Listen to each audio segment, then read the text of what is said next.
Hello everyone, Shri IAS academy में आपका स्वागत है। जैसा कि आप जानते हैं कि श्री आईएएस एकेडमी ने आंसर राइटिंग सीरीज की शुरुआत की है, जिसके अंतर्गत ऑलरेडी हमारे 369 पार्ट आ चुके हैं।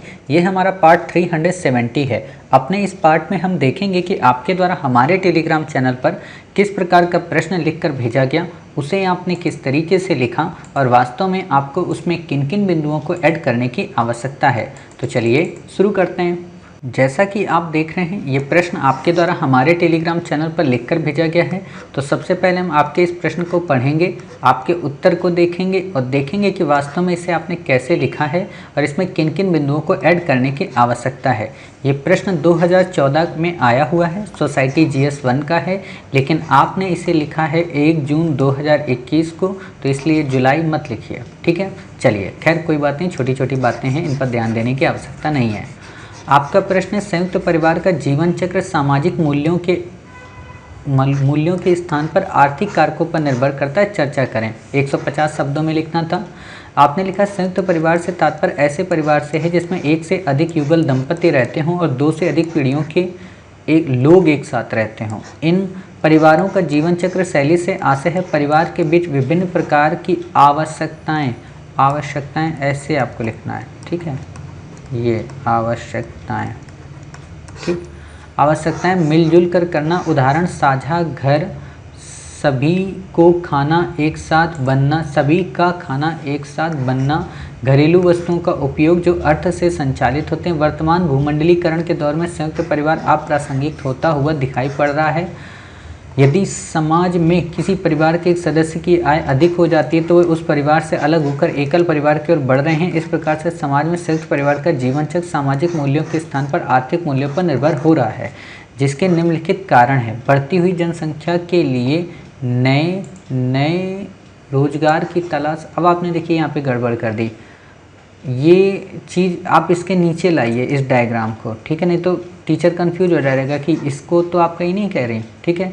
नए रोजगार की तलाश से तो शहरों की ओर पलायन करना, ग्रामीण क्षेत्रों की अपेक्षा शहरों में उद्योगों का होना, वर्तमान भूमंडलीकरण के कारण आदि संयुक्त परिवार से एकल परिवार में परिणत होने के प्रमाण को देख सकते हैं। हालांकि यह न सिर्फ भारत में बल्कि विश्व स्तर पर भी इसकी गति तीव्र है, लेकिन यहाँ संयुक्त परिवार जैसी कोई संकल्पना नहीं है, क्योंकि शुरू से ही अलग अलग नहीं रहते हैं, अलग थलग यहाँ पे वर्ड होता है। 2 बार अलग आता है सब जगह, लेकिन जब ऐसे वर्डों का उपयोग होता है तो यहाँ अलग थलग हो जाता है, ठीक। भारतीय संदर्भ में प्राचीन काल से अपेक्षा वर्तमान समय में अधिक है। इसके लिए हम जैसे नव युवक युवतियों को संकल्प लेना चाहिए कि हम संयुक्त परिवार में रहने की कोशिश करें, जैसे आने वाले समय में निश्चित रूप से इसमें कमी आएगी। निष्कर्ष आपका काफ़ी अच्छा है और कंटेंट भी आपने अच्छा लिखा है और बातों को अच्छे से आपने एक्सप्लेन भी किया है। आपने ये जो फ्रेम डाला है ये भी अच्छा है, लेकिन यहाँ पे आप क्या कर सकती हैं, क्योंकि ये प्रश्न 2014 में आया है, ठीक है, तो 2014 के हिसाब से तो आपने इसे लिख दिया, बट इसी प्रश्न को अब आप लिखेंगे कोविड-19 के पेंडेमिक के हिसाब से। आप यहाँ पे अब कोविड-19 के एंगल को ऐड करेंगे। क्या ऐड करेंगे कि संयुक्त परिवार जो पहले इतने एक तरीके से उपेक्षा के भाव से देखे जाते थे, आज कोविड-19 के पेंडेमिक में इनकी प्रासंगिकता बढ़ गई है।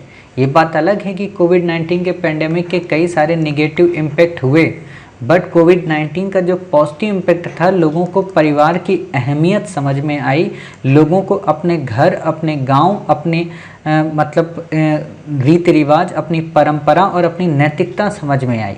आज इकोनॉमी सिचुएशन जब डाइल्यूट हो गई तो लोगों के अंदर मोरलिटी का यानी कि सोशल वैल्यूज़ के बारे में जानकारी देखने को मिलती है।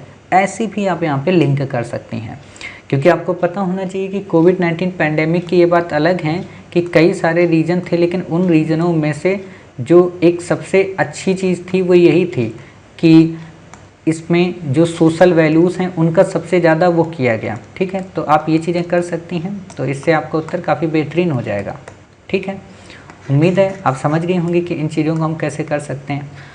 मिलते हैं फिर आप ही के द्वारा भेजे गए एक नए प्रश्न के उत्तर के साथ। तब तक अपना ख्याल रखिए और स्वस्थ रहिए। आप में से अधिकांश बच्चों को लग रहा होगा कि सर आपने इसमें ज़्यादा डिटेल से डिस्कस क्यों नहीं किया, तो आपको पता होना चाहिए ये हमारा GS के सीरीज है, यानी कि जिसमें हम आपको बैक ईयर के क्वेश्चन कवर कराते हैं, तो ये उसी से रिलेटेड है, इसलिए हमने आपको यहाँ पे इन चीज़ों को डिस्कस नहीं किया। ठीक है, बाकी आप हमारे प्लेलिस्ट में जाइए, वहाँ पे GS1 के बैक ईयर के पेपर आपको डिस्कस किए हुए मिल जाएंगे, वहाँ पर इसे हमने डिस्कस कर लिया है।